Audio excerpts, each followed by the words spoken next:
સૌથી પહેલા આજે વાત કરવી છે વોર રૂમમાં મગફળીની। જી હા, મગફળીનો ટેકો ખેડૂતો માટે ખૂબ મહત્વનો છે। ખેડૂતોના બેલી બનવા માટે જો ખેડૂતોને બજારમાંથી યોગ્ય ભાવ નથી મળતા તો ખેડૂતોને કોઈ ઊની આંચ પણ ન આવે, એમની મહેનત પર પાણી ન ફરી વળે, એ માટે સરકાર એમને ટેકો આપે છે, ટેકાના ભાવે મગફળી ખરીદે છે। પણ એ પછી શું થાય છે? દર વર્ષે આપણે જોઈએ છીએ કે આ મગફળીને લઈને બવાલ ઊભી થાય છે। મગફળીમાં ભ્રષ્ટાચારના આરોપ લાગે છે, મગફળીના ગોડાઉન સળગે છે અને ફરી એકવાર માળિયા હાટીમાં આવું જ થયું છે। 20,000થી વધુ ગુણીઓમાં ગોલમાલની આશંકા વ્યક્ત કરવામાં આવી રહી છે। કેતન પાસેથી જાણીએ।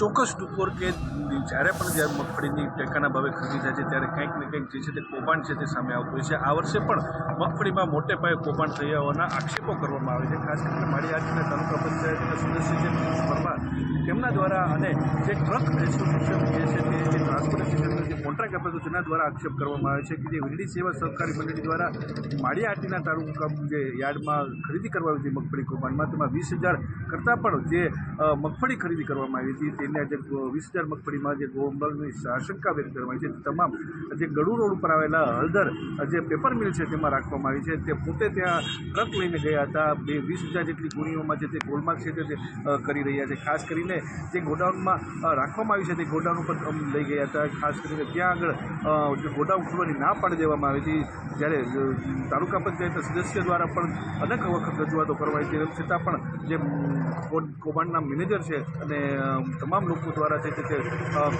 જે ગોડાઉન છે તે ખોલવાની સ્પષ્ટ ઇનકાર કરી દીધો હતો।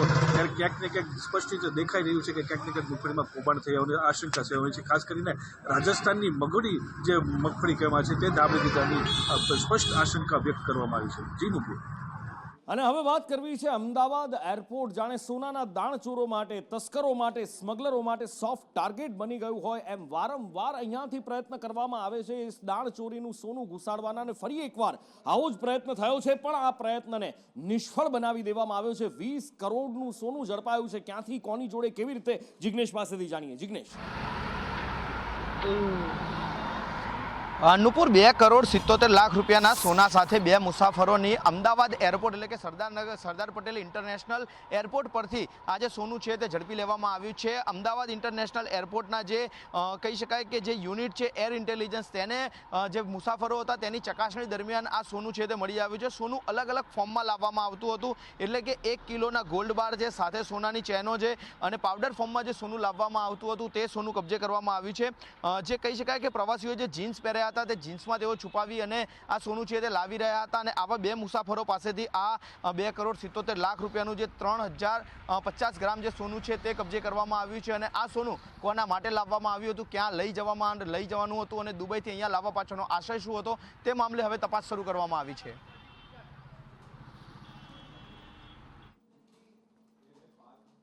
અને હવે વાત કરવી છે કોંગ્રેસના અધિવેશનની, અને એ પહેલા કોંગ્રેસમાં થયેલા ભડકાની। કારણ કે કોંગ્રેસનું રાષ્ટ્રીય અધિવેશન, CWC કોંગ્રેસ વર્કિંગ કમિટીની બેઠક આ વખતે ગુજરાતમાં થઈ રહી છે। રાહુલ ગાંધી પણ હમણાં આવીને જ ગયા, અને રાહુલ ગાંધી જ્યારે આવીને ગયા હતા ત્યારે તેમણે ઘોડા, ગધેડા, એની સાથે સાથે કયા લગ્નમાં નાચવાવાળા ઘોડા છે અને કયા રેસના ઘોડા છે એની વાત કરી, સિંહને સાંકળથી બાંધી રાખવાની વાત કરી, ઘણી બધી વાત કરી હતી। પણ એ બધી જ વાતો જ હોય એવું લાગી રહ્યું છે, ને આવું અમે નથી કહી રહ્યા, કોંગ્રેસના કાર્યકરો જ કહી રહ્યા છે। કારણ કે રાષ્ટ્રીય અધિવેશન થવા જઈ રહ્યું છે અને રાષ્ટ્રીય અધિવેશનની જવાબદારી એવા લોકોને સોંપાઈ છે જે ફૂટેલી કારતૂસ છે, આવું કોંગ્રેસના કાર્યકર્તા કહી રહ્યા છે, બળાપો ઠાલવી રહ્યા છે સોશિયલ મીડિયા પર। શું કહી રહ્યા છે એ જુઓ। દુઃખ એ બાબતનું છે કે 17 કમિટીઓ બનાવવામાં આવી, એમાં જે ફૂટી ગયેલી કારતૂસો છે, જેનું કોઈ અસ્તિત્વ એમના વોર્ડમાં, એમની વિધાનસભામાં, એમના લોકસભામાં નથી, એવી ફૂટી ગયેલી કારતૂસોના નામ આજે 17 કમિટીઓમાં છે, જેમનાથી શેકેલો પાપડ પણ ના ભાગે, જેમનાથી કંઈ જ ના થાય, એક વોટ ના અપાવી શકે એવી ફાટી ગયેલી, ફૂટી ગયેલી કારતૂસોની 17 ની કમિટીમાં નામ હોય ત્યારે દુઃખની લાગણી અનુભવું છું। ને મનીષ મારી સાથે છે, ચર્ચા કરીએ. મનીષ, હમણાં જ રાહુલ ગાંધી આવ્યા, મેં જેમ પહેલાં કહ્યું, ઘણી બધી વાતો કરી કે કોંગ્રેસને જે પણ ગદ્દારો છે એમની સફાઈ કરવી છે, આ છે તે છે, અને કદાચ કેટલાક નામ એ છે કે એવા છે કે જે તો સર્વવિદિત છે, કદાચ સામાન્ય જનતા પણ જાણે છે, પણ રાષ્ટ્રીય અધિવેશન થવાનું હોય અને કાર્યકર્તાઓ જો બળાપો કાઢતા હોય કે અમને ખાલી આંદોલન કરવા માટે જ રાખ્યા છે, અમને દંડા ખાવા માટે જ રાખ્યા છે, ફોટા પડાવવા માટે તો એ ફૂટેલી બંદૂકો છે જ, જે હંમેશાથી એ ફૂટેલી કારતૂસો નુકસાન કરતી આવી છે. જો રાહુલ ગાંધી આવીને આટલું બધું કહીને જતા હોય તો પછી આ બળાપો ન થવો જોઈએ, કંઈક સૂચવે છે. બિલકુલ, કારણ કે નુપુર, આપણે જોયું છે કે આ પહેલીવાર અધિવેશન લગભગ 64 વર્ષ પછી આ ગુજરાતમાં અધિવેશન મળવા જઈ રહ્યું છે. 64 વર્ષ થઈ રહ્યા છે ગુજરાતમાં કોઈ રાષ્ટ્રીય કક્ષાનું અધિવેશન ગુજરાતમાં મળતું હોય. પરંતુ મારે બે વાત તમને યાદ દેવડાવી છે. બે ગુજરાત કોંગ્રેસના પૂર્વ નેતાઓ, અત્યારે પૂર્વ છે, ભારતીય જનતા પાર્ટીનું શરણ લઈ લીધું છે એમણે, પણ બંને નેતાઓના એક નિવેદનને યાદ કરવા જરૂરી છે. એક નેતાએ કહ્યું હતું કે કોંગ્રેસમાં ચંડાળ ચોકડી કામ કરે છે, એ 4 ચોકડીઓની આસપાસ આખી કોંગ્રેસ ફરે છે. બીજા એક નેતાએ કહ્યું હતું કે જેમ કૌરવોએ યુદ્ધમાં અભિમન્યુની સામે 7 કોઠા રાખ્યા હતા, એવી રીતે અહીંયા પણ એક 7 કોઠા છે. કોઈ અભિમન્યુને નીકળવું હોય તો માત્ર મોત છે એના સામે, કારણ કે અહીંયા બધા જ લોકો એક પછી એક લાઈન લગાવીને ઊભા છે. આ પ્રકારની વાતો કોંગ્રેસના નેતાઓના મોઢે સાંભળી છે. પરંતુ બધાની વચ્ચે રાહુલ ગાંધી જ્યારે સંસદમાં પહેલી વાર કોંગ્રેસના સારા પ્રદર્શન પછી લોકસભામાં બોલવા ઊભા થયા તો તેમણે કહ્યું હતું કે 2027માં ગુજરાતમાં જીતી બતાવીશું. અને એ વખતથી લઈને અત્યાર સુધીમાં ગુજરાત કોંગ્રેસમાં જે ગતિવિધિઓ જોવા મળી રહી છે, આંદોલનના નામે, કોઈ પણ જાતના જ્યારે કાર્યક્રમોના નામે કોંગ્રેસ માત્ર ને માત્ર શિથિલ અવસ્થામાં રહે છે. અને એ જ માત્ર કારણ હતું કે રાહુલ ગાંધી જ્યારે ગુજરાતમાં આવ્યા ત્યારે કહ્યું કે ભારતીય જનતા પાર્ટી સાથે નેતાઓ સેટિંગ પાડે છે. અને આ વાત ઘણા બધા નેતાઓ અલગ રીતે પણ લીધી, જેમાં ગદ્દારીનો મુદ્દો જોડવામાં આવ્યો કે કોંગ્રેસના કાર્યકર્તાઓ પર રાહુલ ગાંધીને વિશ્વાસ નથી, જે તે વાતો કરે. પરંતુ આ વાત સચ્ચાઈ હતી. ગુજરાતના તમામ લોકો પણ જાણે છે, કોંગ્રેસના નેતાઓ પણ જાણે છે કે કઈ રીતે કોઈ રાષ્ટ્રીય મુદ્દો હોય, ગુજરાતથી ઉપડતો હોય, કેવા મુદ્દાઓ પર ક્યારે બોલવું છે.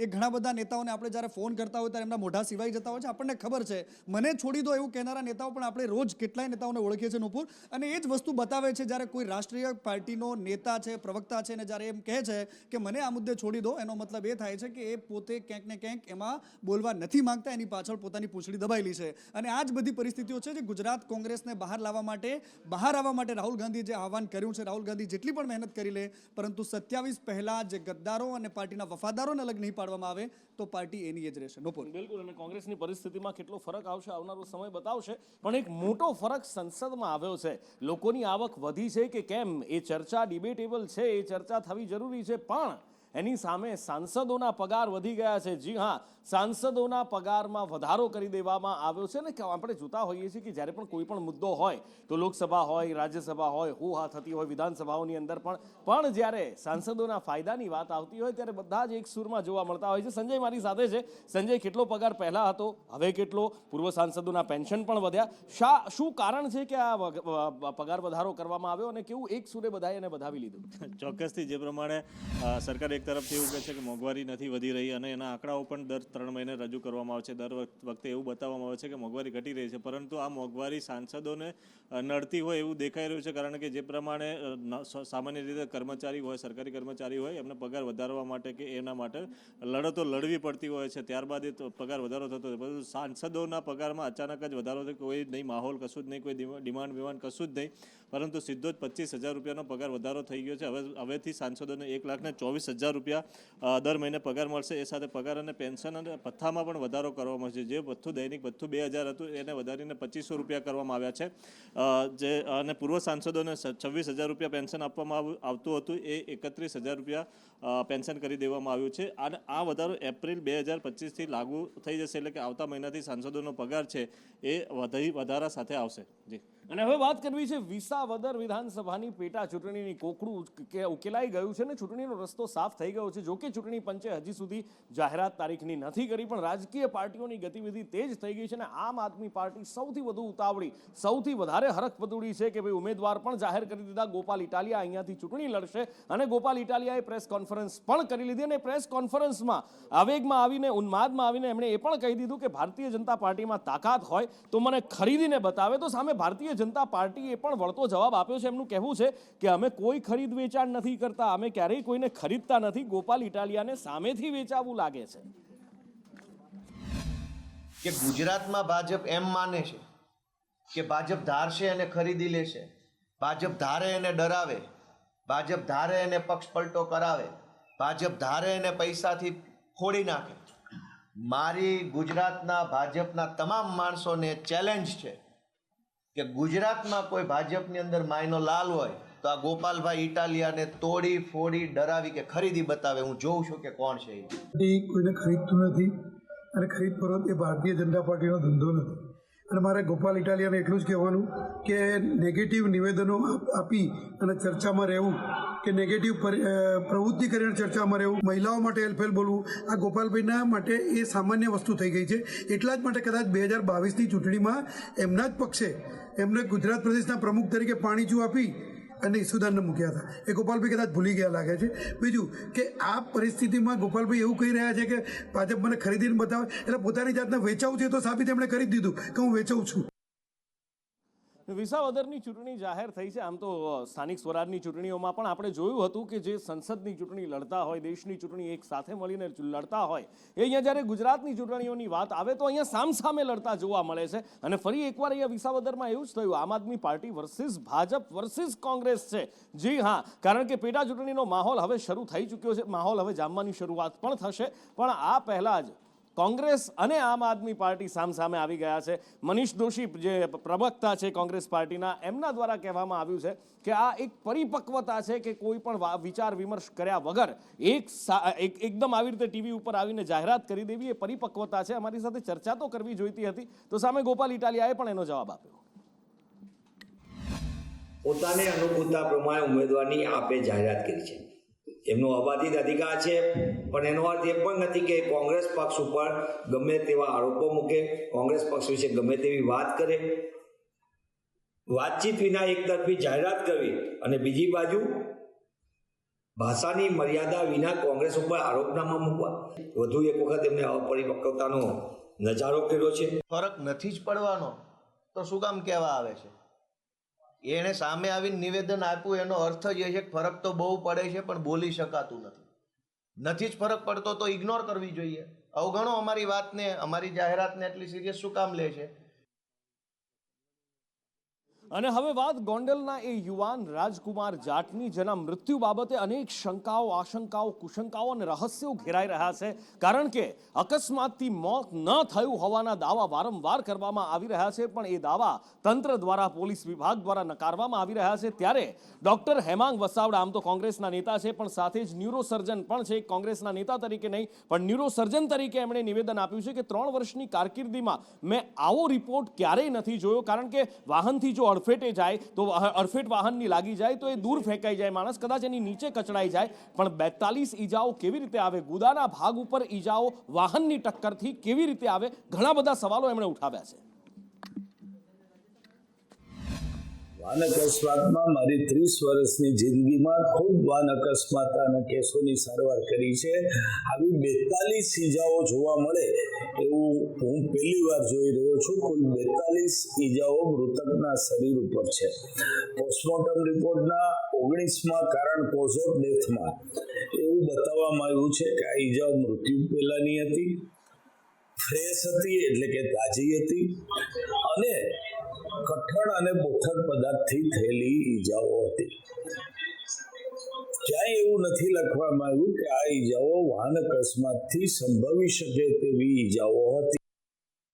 સડકથી લઈ અને સંસદ સુધી રાજકુમાર જાટના મૃત્યુનો પડઘો પડ્યો છે. વિરોધ પ્રદર્શન થયા છે, આવેદનો આપવામાં આવ્યા છે, ત્યાં સુધી કે રાજસ્થાનના પૂર્વ મંત્રી આવી અને અહીંયા મુખ્યમંત્રી સાથે પણ મુલાકાત કરી ગયા છે. અને એ પછી હવે લાગી રહ્યું છે કે પોલીસ પર પ્રેશર વધી રહ્યું છે અને એટલા માટે જ હવે પોલીસ દ્વારા ફરિયાદ નોંધવામાં આવી છે. સામે ગણેશ જાડેજા દ્વારા પણ ફરિયાદ નોંધાવવામાં આવી છે. મયુર મારી સાથે છે. મયુર, પોલીસ દ્વારા ફરિયાદ લખી છે, ફરિયાદ પણ શંકાના ઘેરામાં છે કે ધારાસભ્યના બંગલામાં અજાણ્યા શખ્સ વિરુદ્ધ ફરિયાદ. હવે જયરાજસિંહના ઘરમાં એવો અજાણ્યો કયો વ્યક્તિ છે જે એમનેમ ઘૂસવાનો પ્રયત્ન કરે, જેની કોઈ ઓળખ છતી ના થઈ શકે? ઘણા બધા સવાલો આ ફરિયાદથી પણ ઊભા થાય છે.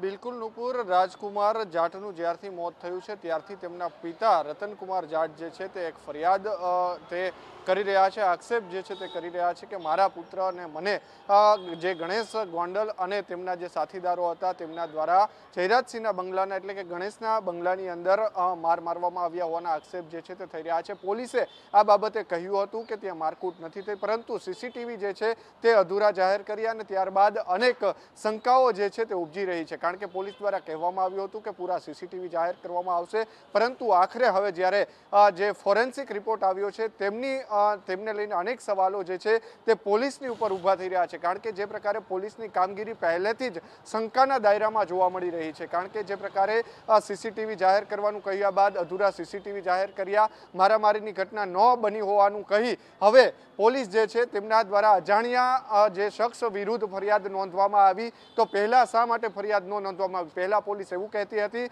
કે કોઈ માથાકૂટ નથી થઈ, માત્ર ધક્કામુક્કી થઈ છે. તો ફરિયાદ અજાણ્યા શખ્સ વિરુદ્ધ શા માટે નોંધવામાં આવી? ફોરેન્સિક રિપોર્ટ જે સામે આવ્યો છે તેમાં પણ અનેક સવાલો ઊભા થઈ રહ્યા છે. ગુદાના ભાગે જે ઈજાઓ પહોંચી છે તે કોના દ્વારા ઈજાઓ પહોંચાડવામાં આવી છે? અનેક તર્ક વિતર્કો જે છે તે આ કેસને લઈને થઈ રહ્યા છે. પરિવારજનો જે છે તે પહેલેથી જ કહી રહ્યા છે કે ગણેશ ગોંડલ જે છે તેમના જે સાગરીતો જે છે તેમની સાથે જે લોકો હતા તેમના દ્વારા તેમના પુત્ર અને તેમને માર મારવામાં આવ્યો હતો. પરંતુ હવે જે પ્રકારે સામસામી ફરિયાદ જે છે તે નોંધાવા પામી છે. કારણ કે તેમના પિતા અને પુત્ર ગણેશ ગોંડલ જે છે તેમના દ્વારા પોલીસમાં અરજી કરવામાં આવી છે કે પિતા પુત્ર જે છે તેમના ઘરમાં આવી જાય છે, તેમને લઈને અરજી કરવામાં આવી છે. તો સામા પક્ષે અજાણ્યા શખ્સ જે છે તેમની વિરુદ્ધ પણ અરજી પોલીસે નોંધી કાર્યવાહીના નામે મીંડું છે. કારણ કે અજાણ્યો શખ્સ કોણ એ પણ હજુ જાહેર કર્યું નથી અને ત્યાં કોણ કોણ હાજર હતા તે સીસીટીવીમાં સ્પષ્ટ દેખાય છે. તો શા માટે અજાણ્યા શખ્સ વિરુદ્ધ જે છે તે પોલીસ ફરિયાદ નોંધવામાં આવી તે પણ સવાલ થઈ રહ્યો છે.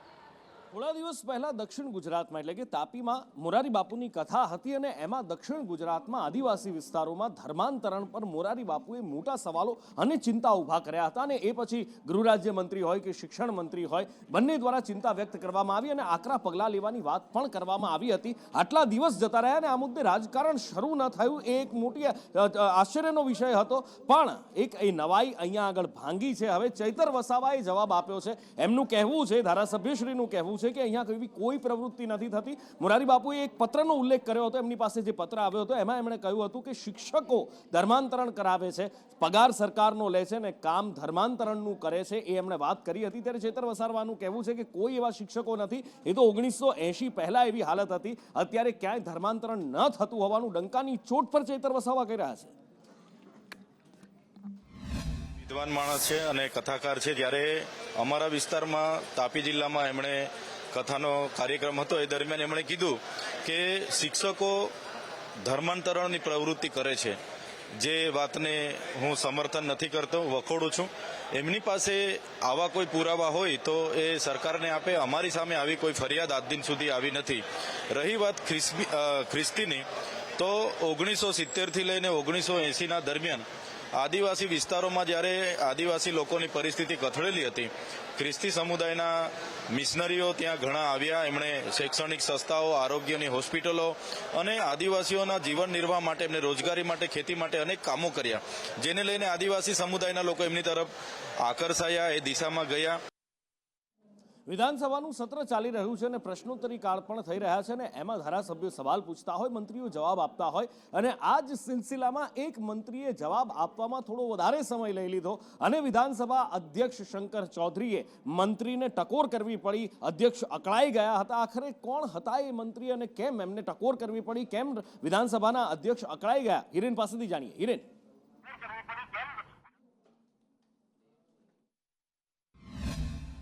જો અત્યારે વિધાનસભા ગૃહમાં અલગ અલગ વિષય પરની માંગણીઓના જવાબ હતા અને પાણી પુરવઠા અને નાગરિક પુરવઠા વિભાગની માંગણીઓ પર જવાબ જ્યારે કુંવરજી બાવળિયા આપી રહ્યા હતા.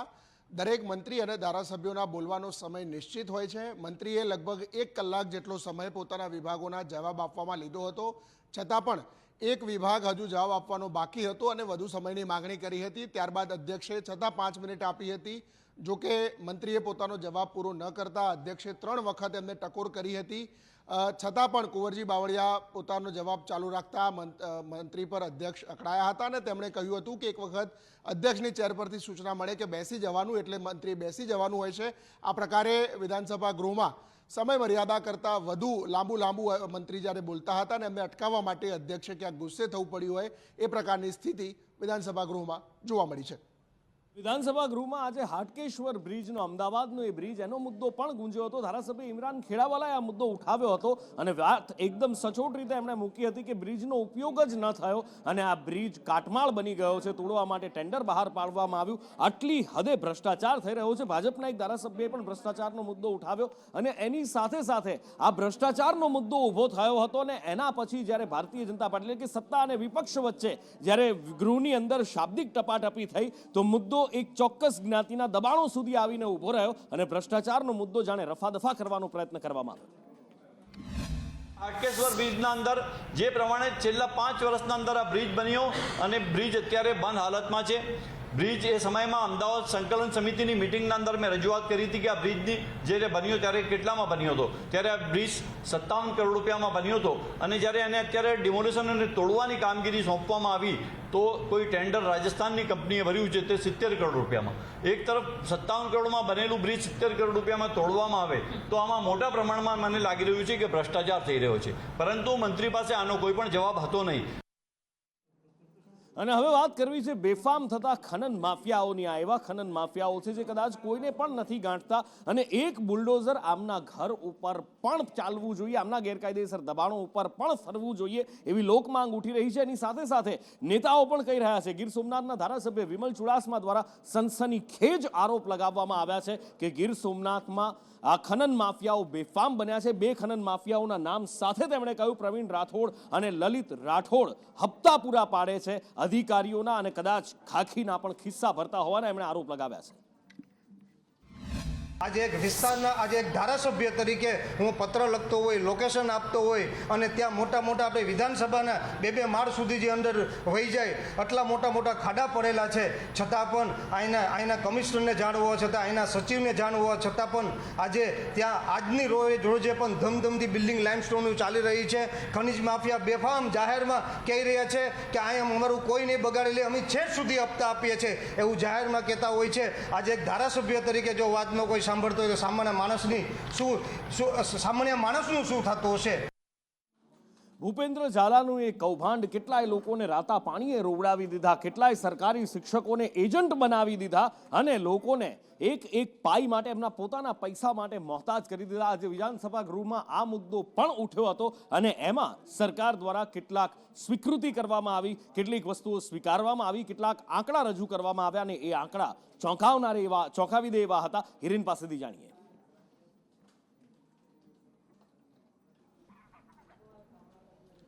સવારે ગૃહ વિભાગની પ્રશ્નોત્તરી હતી અને એ દરમિયાન કોંગ્રેસના ધારાસભ્યએ આ પ્રશ્ન પૂછ્યો હતો. બીજેડ સ્કેમ એટલે કે ભૂપેન્દ્ર ઝાલા જે આખી સ્કીમ ચલાવતો હતો એના સંદર્ભે પ્રશ્ન હતો. એમાં સરકારે લેખિતમાં જવાબ આપ્યું છે કે 4.22 અબજ કરોડનું આખું કૌભાંડ હતું, જે 6,000 કરોડનું કૌભાંડ કહેવાતું હતું, પરંતુ ચોપડા ઉપર ઘણો ઓછો આંકડો અત્યાર સુધી સામે આવ્યો છે.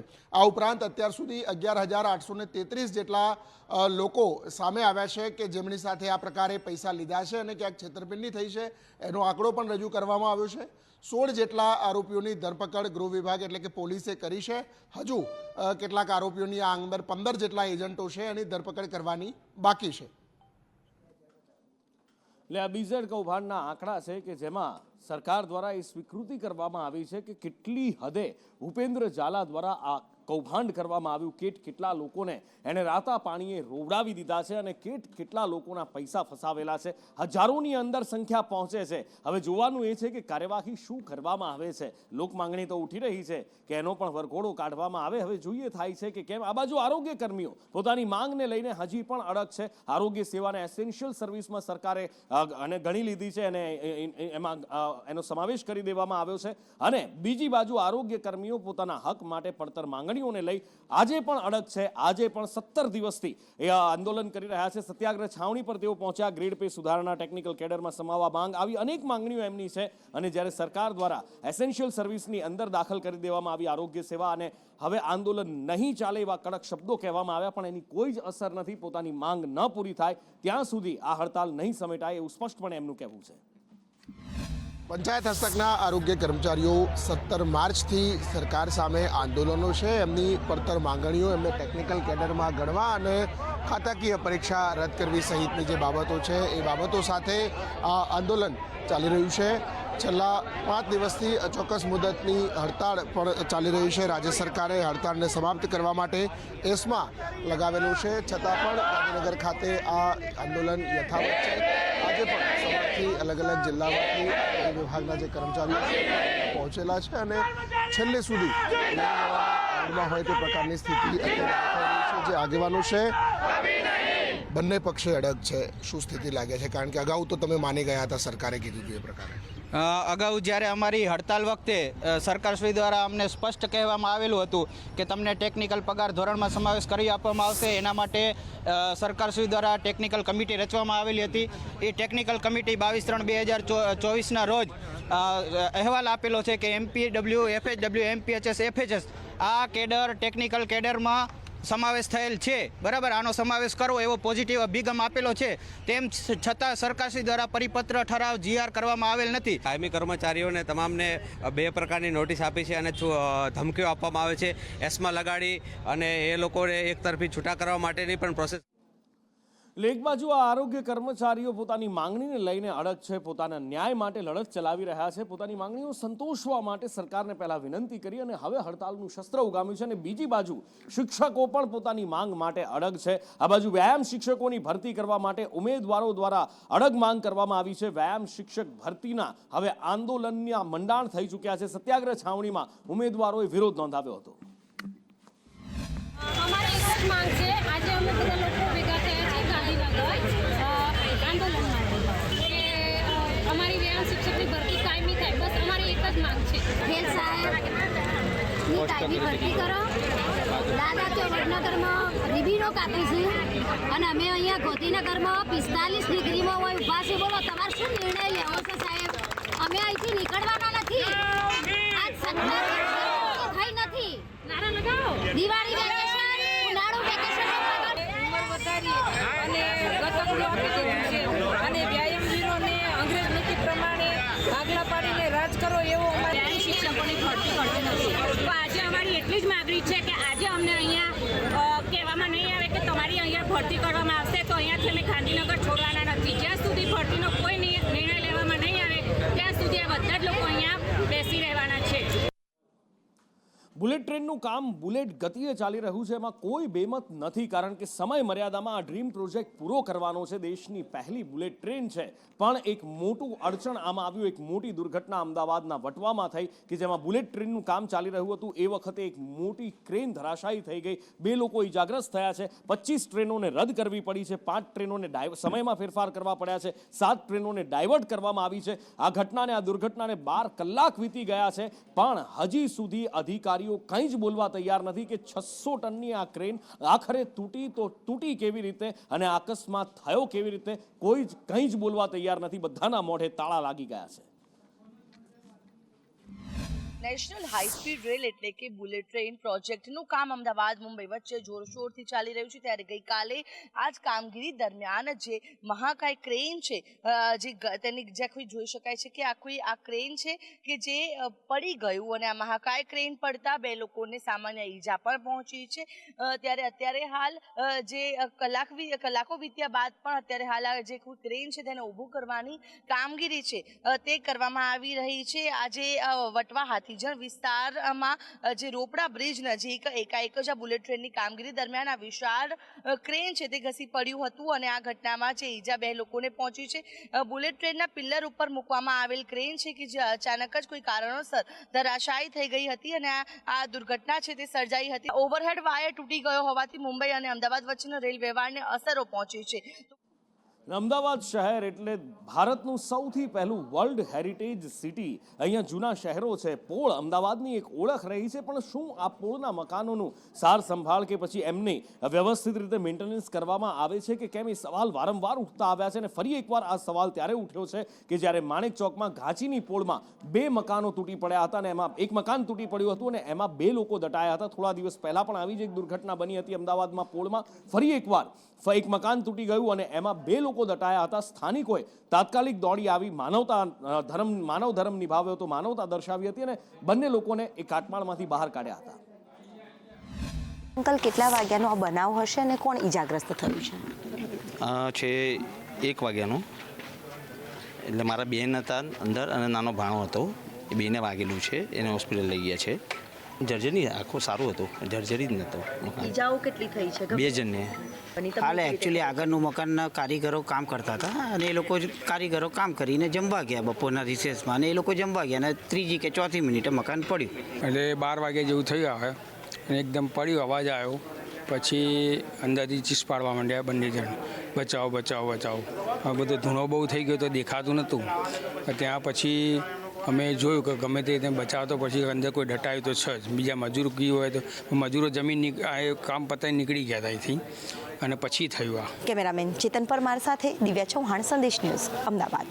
હવે વાત કરવી છે કર્ણાટકમાં ઉઠેલા ઘમાસાણની. આ ઘમાસાણ છે એ કોન્ટ્રાક્ટમાં આપેલી અનામતથી, કે જેમાં મુસ્લિમ કોન્ટ્રાક્ટરોને 4% અનામત આપવા માટેનું બિલ વિધાનસભામાં પસાર કરવામાં આવ્યું હતું, અને એ પછી ક્યાંય ધર્મ આધારિત અનામત ન હોવાનો મુદ્દો સામે આવ્યો. અને એ પછી હવે ડીકે શિવકુમારનું ત્યાં સુધી કહેવું છે કે જો એવો કોઈ મુદ્દો નથી તો કાયદામાં સંશોધન કરી અને અમે એ પ્રોવિઝન બનાવીશું. गांधी परिवार के खास नेता है डीके शिव कुमार। राहुल गांधी जी के बहुत निकट माने जाते हैं डीके शिव कुमार। डीके शिव कुमार जी ने अपने एक साक्षात्कार में स्पष्ट रूप से कहा है कि यदि मुसलमानों को आरक्षण देना पड़े और उसके लिए संविधान को भी बदलना पड़े तो हम संविधान को बदलने के लिए तैयार है। ये खिलवाड़ है संविधान के साथ। ये बांटने की कोशिश नहीं हो रही है, बल्कि भारत का इस्लामीकरण करना चाहिए। डीके शिव कुमार को बर्खास्त करें, देश से माफी मांगे राहुल गांधी। और शायद एक मॉडर्न मुस्लिम लीग, जिसका दूसरा नाम कांग्रेस पार्टी है, आज उसने स्पष्ट कर दिया है कि एक तरफ तो सनातन को डेंगू मलेरिया एड्स कहेगी, एक तरफ तो प्रभु श्री राम के मंदिर को की प्राण प्रतिष्ठा को नाच गाना का इवेंट कहेगी, दूसरी तरफ बैकडोर से संविधान बदलकर मुसलमानों को आरक्षण देगी। इसी तुष्टीकरण के खिलाफ बाबा साहेब भीमराव अंबेडकर भी जवाहरलाल नेहरू के खिलाफ खड़े थे, और भारतीय जनता पार्टी भी सोनिया गांधी, राहुल गांधी और कांग्रेस पार्टी के खिलाफ। देखिए, डीके शिव कुमार के बयान को यहाँ पे गलत तरीके से पेश किया, तोड़मोड़। उन्होंने कभी नहीं कहा संविधान का संशोधन है, और उन्होंने कहा ये जो रिजर्वेशन है ये पिछड़ों के लिए है, बैकवर्ड उसके लिए है। यहाँ तो आप देखते हो मंडल कमीशन वाले में सरकार ने भी मुस्लिम्स को, जो पिछड़े मुस्लिम, इंक्लूड किया है। कांग्रेस पार्टी है जो संविधान के रक्षक का नौटंकी करती है, और हमेशा संविधान को कुचलने का काम अगर कोई किया है तो कांग्रेस पार्टी ने किया है। अभी यह 4% कॉन्ट्रैक्ट में रिजर्वेशन मुसलमानों को देने का कर्नाटक ने प्रस्ताव पारित किया, और उसके साथ साथ उप मुख्यमंत्री ने यह भी कहा कि जरूरत पड़े तो हम संविधान भी बदलेंगे। तो यह तो घोर अन्याय है, और इस प्रकार से संविधान की कांग्रेस पार्टी ऐसे बोले कि अगर समय आता है तो हम संविधान भी बदल सकते हैं। तो इस तरह से धर्म की राजनीति कौन कर रहा है, और धर्म के आधार पे ये रिजर्वेशन कॉन्ट्रैक्ट में भी देना, इसके खिलाफ आज राज्यसभा में एंड दोनों हाउस में पारित किया, लोअर हाउस और अपर हाउस में पारित किया। उसके बाद तुरंत ही बाद सेशन खत्म हो गए हैं। विधान में पहले तो अब हम उनको क्या कहें, ये नफरत की भाषा बोलने से बढ़िया है कि भाईचारा की बात बोले। देखिए, मीडिया कितना भी अपना रंग लगा ले, एक बरसात आते ही उनका रंग निश्चित रूप से धुल करके उनकी ओरिजिनलिटी, उनकी वास्तविकता सामने आ जाती है। અને હવે વાત કરવી છે એ વિરોધ પ્રદર્શનની કે જેમાં રાહુલ ગાંધીએ આકરા પ્રહાર કર્યા હતા, આકરા ચાપખા આરએસએસ અને ભારતીય જનતા પાર્ટી પર વિંજ્યા હતા. જંતર મંતર પર વિદ્યાર્થીઓનું વિરોધ પ્રદર્શન થઈ રહ્યું હતું, અને આ જંતર મંતર પર જ્યાં વિરોધ પ્રદર્શન થઈ રહ્યું હતું એમાં ઇન્ડિયા ગઠબંધન સમર્થિત યુવા સંગઠનો દ્વારા વિરોધ પ્રદર્શન કરવામાં આવી રહ્યું હતું, અને રાહુલ ગાંધી ત્યાં પહોંચ્યા અને ત્યાં બેરોજગારી મુદ્દે આકરા શાબ્દિક પ્રહાર કર્યા.